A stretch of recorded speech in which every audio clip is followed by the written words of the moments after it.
For a more complete immersion, I recommend using headphones.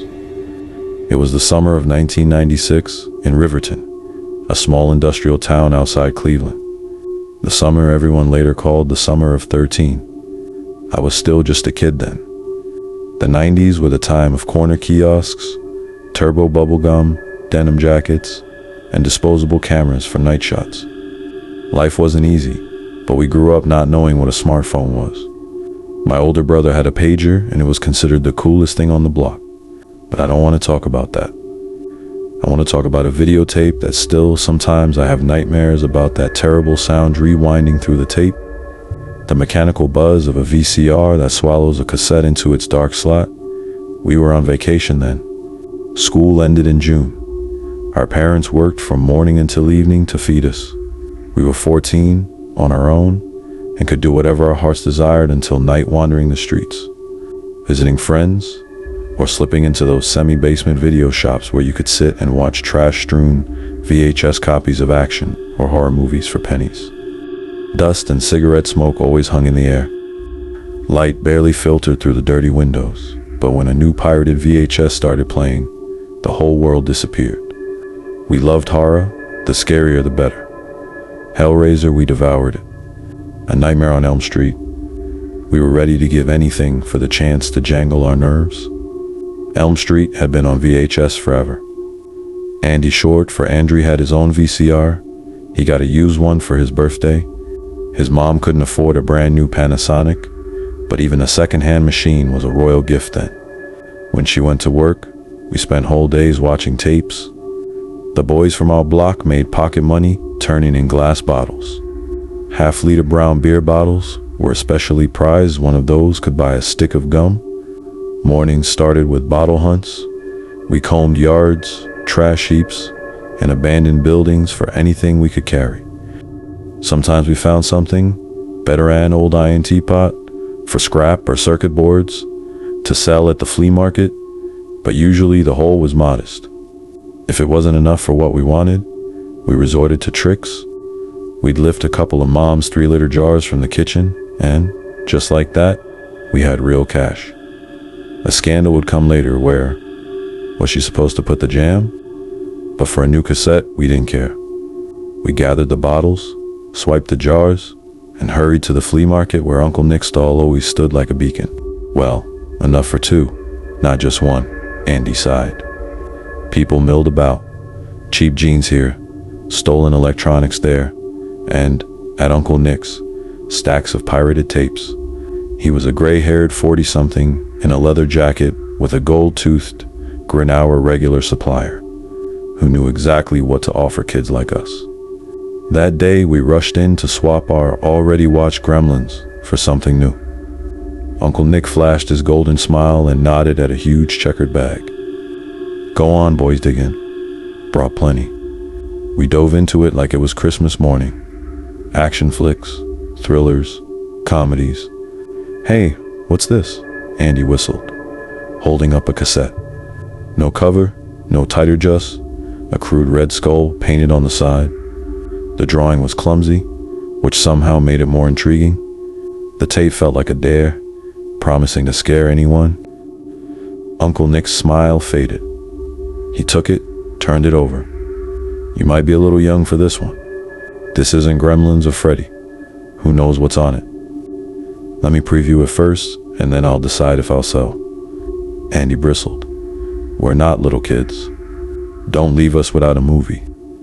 If not this, at least something just as good. We kept digging, but everything else looked mediocre, so I settled for Bloodsport with Van Damme. We slapped Gremlins on the counter, said our goodbyes, and walked off. Then Andy suddenly stopped, stared back at the stall, and murmured, "Don't look back, and don't run." I frowned until he flashed a conspiratorial smirk and pulled the skull tape from his jacket pocket. You stole it? I nearly choked. Yeah, he said, solemn and proud. Now we've got something real to watch tonight. We couldn't wait. We ran home, clutching our treasure and imagining what horrors were buried inside that strange cassette. Andy's mom worked around the clock, so we saved the scariest stuff for late 2 a.m. P up the mood. I'll never forget us lying on the carpet in front of the TV, mesmerized by its glow. It felt like things would always be this way, that we'd never grow up. That nothing was more important than horror movies and our friendship with Sarah. The TV flickered in the cozy living room. How wrong I was to think we were safe there. But at that moment, we thought it was the perfect night. A whole evening ahead, an empty apartment, and the thrill of something new and unusual. Waiting for twilight, we slid the cassette into the old Panasonic VCR. The machine hummed as if it disliked the tape. The screen flickered. At first, nothing happened. I thought the cassette was damaged or maybe just blank. But then an image appeared, full of static and interference. White lines rolled across the screen as though the magnetic tape had been badly scratched. The sound was faint and hissed, the silence of the apartment amplifying the ominous atmosphere. The picture twitched at first, hard to make out. Then it steadied, revealing a building dilapidated. Gray concrete walls, filthy, more like an abandoned factory or warehouse. The recording was clearly made with an amateur camera. The image shook constantly, changing angles too quickly. After a few minutes, I felt seasick. My stomach turned. "This is total crap," Andy muttered.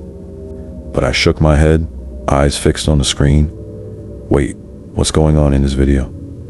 The camera glided forward down empty corridors. The silence was broken only by faint, incomprehensible whispers.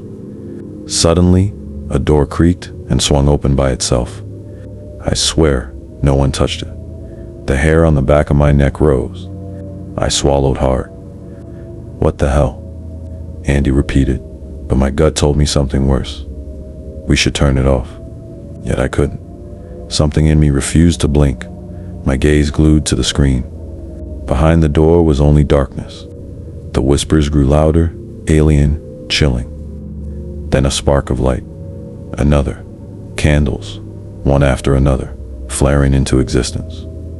Slowly, faint shapes emerged from the shadows. Figures.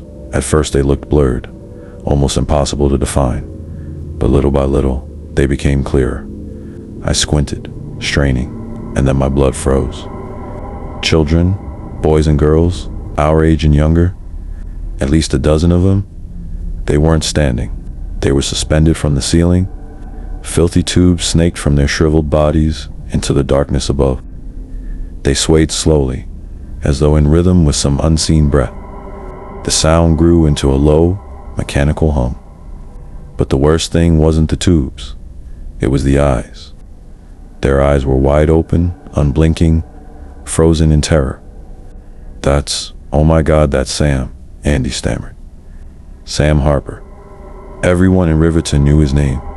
He'd gone missing 2 weeks earlier.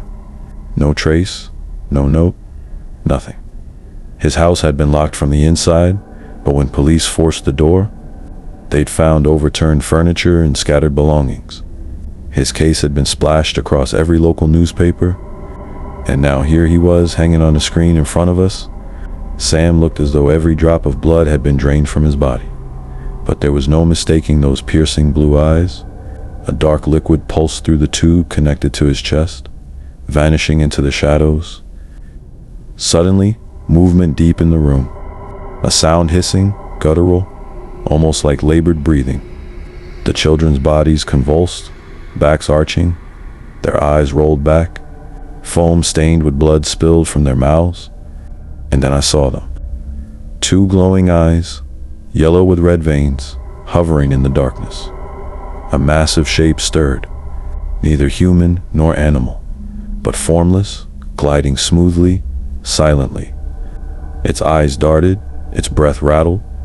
The tape sputtered and glitched, as if the VCR itself struggled to contain what it was showing. "Turn it off," Andy screamed, leaping from the couch. But I didn't move. I couldn't. The yellow eyes slid closer. The whispers swelled, deafening, filling the living room. In that instant, I knew it had found us. It wasn't just on the tape. It was watching. The figure lunged at the camera, the frame filled with bloodshot eyes, pupils flickering like dying embers. The room plunged into darkness, and then static. The next second, I turned to see Andy gripping a metal fork he'd just ripped from the outlet, sparks hissing at the prongs. He was shaking, but alive. Relief flooded through me, as if we'd narrowly escaped something real, not just a movie. I nodded at him, grateful, unable to speak. My throat locked in shock. "What the hell was that?" he whispered, staring at the darkened TV, trying to process what we'd just seen. We sat in silence, our hearts pounding, then finally agreed. We had to take the tape to the police. "Sam's gone, but maybe they can still do something," Andy said grimly. I went to the VCR, reached down, and pressed eject, trying to pull the cursed tape free. With a sharp click, the machine spat it out, the black cassette sliding halfway from the slot as if it had burned the mechanism itself. I grabbed it, my hands trembling, and for the first time that night, I felt the weight of it, not plastic. Not film, but something alive. Something watching us even now. "Oh, it's stuck, no way." Andy joined my frantic tugging, cursing under his breath. "Okay, let's do it," he said finally. "We'll figure something out tomorrow. We'll pry it out with something. Or we'll call Vince, he knows how to fix anything." "Vince," I muttered. "Yeah, he'll be up." "Sure," I said, but neither of us believed it. We were exhausted. The adrenaline crashed, and we passed out almost instantly. Apparently the stress had finally caught up with us. I woke to a quiet noise, the faint metallic whine of a tape rewinding. For a second I thought I was still dreaming. The feeling of déjà vu pressed cold against my skull. I told myself it was just a mechanical fault. The tape had been jammed in the VCR, and now the mechanism was finally releasing it. Everything would be fine in the morning. I breathed out and was about to roll over when that whisper cut through the dark, the same thin, incomprehensible whisper. A serrated sound as if somebody was standing inches from our ears. I opened my eyes. The TV had unexpectedly come to life. A dim light bloomed on the screen. But it wasn't that same grotesque image anymore. The camera was moving through a small alley bush's benches. A soccer ball abandoned in the grass gliding along at a slow, deliberate pace. There was something wrong with the motion. I felt uneasy for no obvious reason. The lens turned, catching tire-ravaged flower beds and holes punched into the asphalt. Then, abruptly, it swung toward the building next door. A battered yellow convenience kiosk open, 24 hours glared in the shot, neon flickering. And then the sickening realization landed. This was our neighborhood. This was our street. The camera was heading right for Andy's house. I nudged him, and he jerked awake, clutching the blanket. "Look," I hissed. The view drew closer to number 19, then slid past 21, gliding by the stoops, moving along the entrances until it stopped frozen right in front of our building. "What the hell?" Andy whispered. The whisper on the tape seemed to creep out of the speakers and into the room like a cold breath pressing on the back of my neck. I leaped to the window and peered down, but the street was still, empty under the sodium light haze. On the screen, the camera scanned apartment numbers: apartment 3, apartment 7, apartment 10, then paused and moved on. My pulse hammered. The on-screen counter flicked. 15. It was our door. It was right there. "Turn it off. Turn it off now," Andy begged, his voice thin. I lunged for the VCR, but my hand froze on the plug lying loose next to the outlet. It wasn't even plugged in. The whisper on the speakers wasn't coming from the television. It was behind us, low and close, pressing at the base of the skull. Then a soft knock at the apartment door. We both sat there, paralyzed in a way that had nothing to do with fear and everything to do with shock. I couldn't move. The image on the screen lurched, the camera jolting, and the room filled with darkness. When the picture returned, something else was there. Eyes huge, burning, awful stared from the black. They were fixed on us, like coals boring into the flesh. My body trembled, but it wasn't from fear alone. It felt like a powerful force was toying with my limbs. Curtains fluttered, though no breeze moved them. Books and dishes rocked on the shelves. Paper spiraled, pillows rolled in a mad, invisible whirl. Whatever was on that tape was not confined to film. It knew us. It knew everything we were ashamed of and everything we feared. Andy leaped toward the door in a blind sprint, but something unseen seized him like cold tentacles that had no business in our living room and dragged him backward, toward the screen. He screamed, high and raw, and I lunged, grabbing his hand to hold him, to stop him. His skin was slick, his fingers slid. I grabbed a heavy ceramic figurine from the coffee table and slammed it into the VCR with everything I had. The machine blinked, sputtered, and the image tremored. I struck again, and the picture bucked. The third blow sent the VCR into a shower of sparks and plastic shards. It was too late. Andy's legs disappeared into the blackness of the screen, then his torso, his belt. He screamed until his voice was only a thin thread. I clung to him until something inside the television tore free of him and he was gone. His last scream echoed in my ears long after the room went silent. The cassette lay on the floor among the wreckage. I grabbed it, blind with panic, and smashed it onto the floor until the shell cracked open and the pale, shiny tape spilled out like guts. I ripped at it, tearing it into ribbons, shredding it until only tiny black strips remained under my fingernails. I sat on the rug among splinters and dust, panting, my hands slick with sweat and the tape's waxy residue. My body shook from a tremor I could not still.